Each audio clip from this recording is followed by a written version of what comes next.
You want to know one of the best things about RPGs? Party members. These characters range from longtime friends, the protagonist, to one-time rivals, or both, and join your quest for compelling reasons. Sometimes. How they are handled by the game can determine whether they are memorable characters or simply there to fill a party slot or a role in a team. Like most things, some games do this better than others. Here's a list of my personal favorite party members in JRPGs in no particular order. The one rule was that I had to choose only one character per franchise. What's your list? Also, this list will have spoilers, so if you encounter a character in a game you want to play or are playing, you've been warned. Let me know in the comments after you've seen mine. Without further ado, here are the legendary characters that we never leave behind for an adventure. Vivi is my favorite character in all of Final Fantasy, and considering the lineup in that franchise, that's saying quite a lot. Vivi is not a flashy looking character. He is a very appealing and classic design, harkening back to the franchise's roots, but there is little about his physical appearance that makes him stand out from the rest of the cast. He's young, naive, and charming, but not boisterous or assertive. As a reactive character, he does not exactly drive the plot forward and is mostly along for the ride, but his character arc is so heartbreakingly moving that he just comes to life on the screen, as only the best characters truly can. But despite the circumstances of the journey he finds himself on, he remains that loyal and ideal version of himself. Vivi's journey through Final Fantasy IX is nothing short of inspiring. It really drives home that Zidane is not the main character of 9.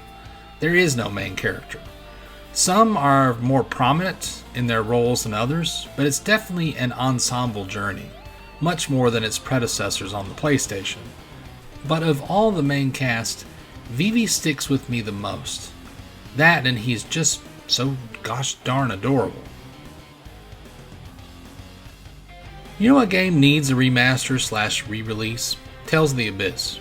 My personal favorite Tales game owing to some fantastic writing, gameplay, and most of all characters. It was tough for me to pick one character from the game as a favorite, but I got to give it to Guy. Voiced in English by Johnny Bosch, Guy starts out as Luke's childhood friend and sparring companion. Guy is on the surface a simple best friend archetype, but the story brilliantly peels away the layers to reveal something much more sinister underneath. The cracks appear subtly with his interactions with women. Guy gives off an appearance of a suave, smooth talker, and women are often drawn to him by his demeanor, but when they get close he freezes in fear or runs away. Not in a playful way either. It turns out when he was very young, his whole family was killed right in front of him by Luke's father, and he was buried under the bodies of his sisters and all their female servants. He joined the Fabre household to seek revenge, but growing up with Luke, Guy could not bring himself to harm any of them. Deep down, he is conflicted by his genuine friendship for Luke, but his hatred for the Fabre family and what they took from him. Johnny Bosch's performance really brings this conflict to life as the story progresses, and Guy's intense loyalty to Luke despite the circumstances of his life and trauma that haunts him to this day make his arc and interactions with the rest of the cast very memorable. Also, he's just a cool character, both in design and demeanor, and helps balance out the obnoxious and spoiled Luke in the very early game. Suikoden 3 has a whole clan of ducks.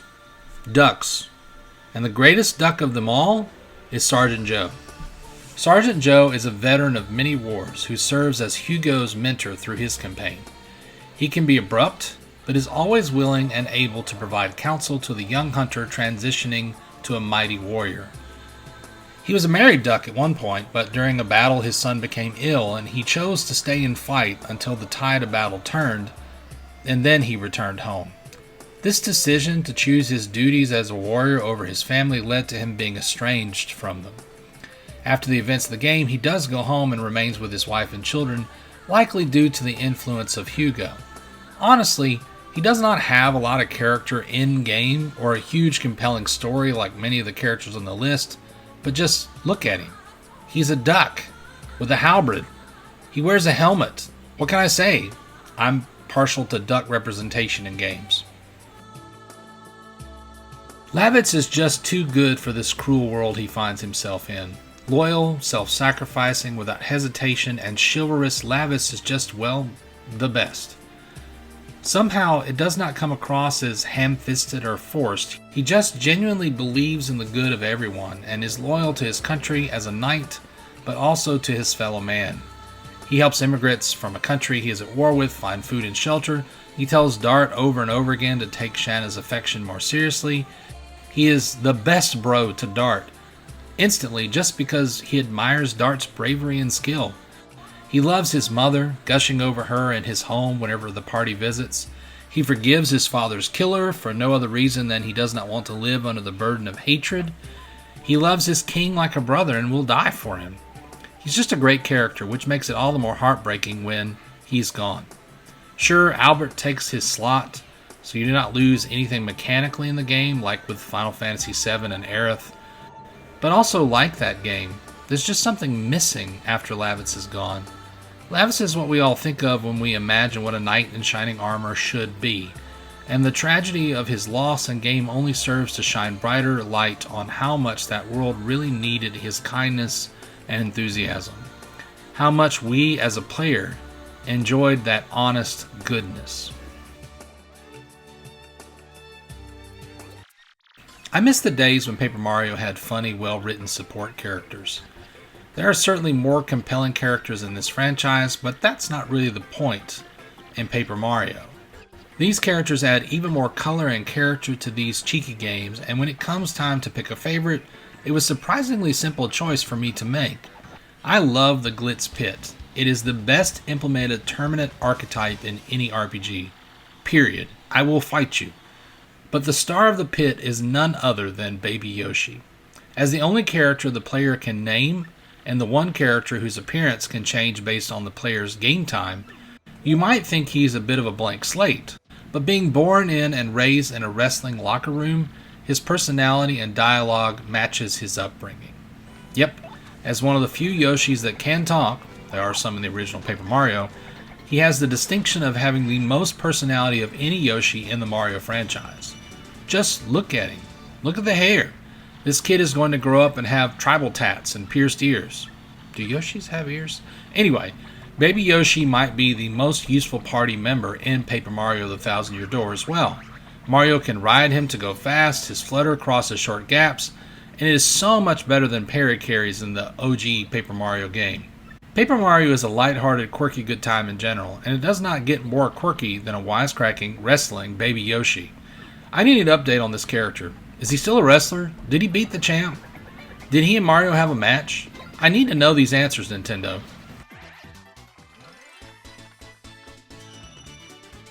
Ashton is the unluckiest man alive.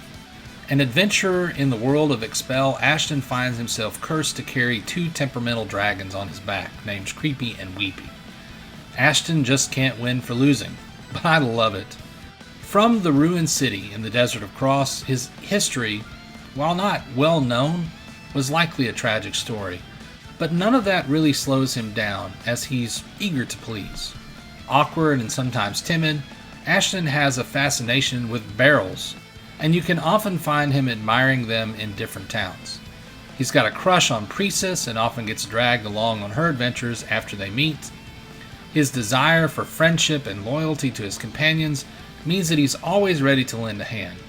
He does not have a defined, compelling arc in the story, but in a game where you can pick who can come along for the adventure, I almost always recruit Ashton.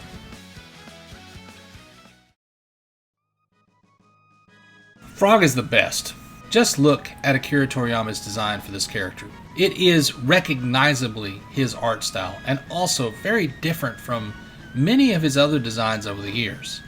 Hailing from the Middle Ages, Frog has not always been an anthropomorphic frog.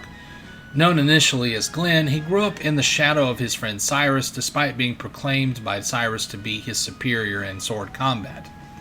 Glenn never minded though, and was happy to support his friend's success and knighthood. Both Glenn and Cyrus were sent to destroy Magus, the sorcerer threatening the kingdom, but failed. Cyrus was killed, and Magus cursed Glenn, transforming him into a frog. Frog vows vengeance on Magus for killing his friend, and when Krona and Luca encounter him, he is on a mission to rescue the Queen. Eventually, Frog gets his chance to take down Magus thanks to the party's help, reforging the legendary Masamune. Magus survives, but rather than continuing to pursue his vengeance, Frog and the party see Magus' past, his backstory, the reason for all his hatred and malice.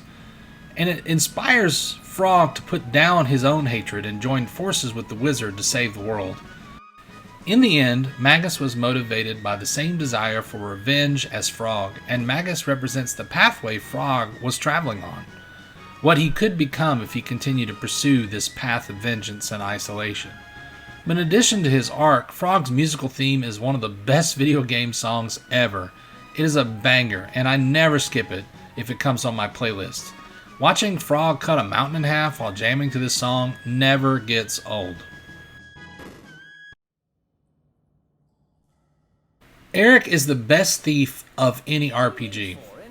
He provides a lot of character early on in the game, contrasting the mute protagonist. Honestly, this was the most difficult decision on this list, as Dragon Quest XI has so many fantastic party members. Eric has been waiting for the Luminary, having been told by a prophet that he would lead Eric to what he desires most, his heart's greatest treasure. Eric was abused along with his sister by Vikings in the north, and he and his kid sister dreamed of a time when they would have the means to leave that life behind. In their search, Eric's sister was cursed by an amulet which turned her into gold. Eric has been searching the world since, trying to find a solution, but all those details are not available till much later in the game. Despite the lack of context, one of Eric's most defining features from the start is his loyalty. On multiple occasions, he could have ducked and saved his own skin, but he sticks with the protagonist, and this fierce loyalty stems from his strong desire not to abandon hope for his sister. That loyalty is what makes him stand out in the crowd for me, and is the reason that no matter where the Luminary goes, Eric is going to be there. I want to say from the start that I love Xenogears, but it can often handle the supporting cast's character arcs clumsily. Characters are introduced, given a lot of backstory and build-up, and then their arcs just suddenly end, sometimes in less than satisfactory ways. Of course, main characters like Faye, Ellie, and Saiton are immune since they played defined roles in the story from the very start. The one exception is Bart, and Bart is my favorite character in the game. Bart acts first and thinks second. His passion for whatever he is doing in that moment is so infectious that even when he screws up, you sort of just laugh it off and move on. Bart is the rightful heir to the throne, but after the murder of his father, he was forced into hiding, taking up piracy and a very Robin Hood-inspired story. He fights to cement his position and reclaim the throne not for himself, or even out of vengeance, but for his people and the ones that he loves. Bart is the big brother and positive influence that Faye really needs in his life. Faye struggles with the burden of his purpose and the weight of his responsibilities and his past sins. Bart makes mistakes, but he moves forward. Faye makes mistakes and stalls. Both were burdened young with the weight of the future on their shoulders, and they rely on each other and their mutual friendship to change their world for the better. Also, look at this design. The pirate prince wielding dual whips with an eye patch. Very cool, very unique. Dennis is the best character outside the main cast of Front Mission 3, in my opinion.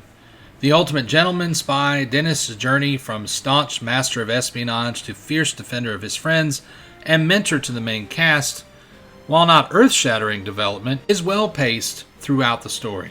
Dennis changes so slowly and completely that when presented with an order his old self would have followed without hesitation, it turns into a genuine moment of self-reflection for him. The story of Front Mission 3 revolves around how Kazuki, the protagonist, influences the lives around him to improve despite the shades of gray the world around them is painted in. Front Mission 3 gives a unique perspective on two playable campaigns, which allows us to see the life of Dennis with and without Kazuki's influence.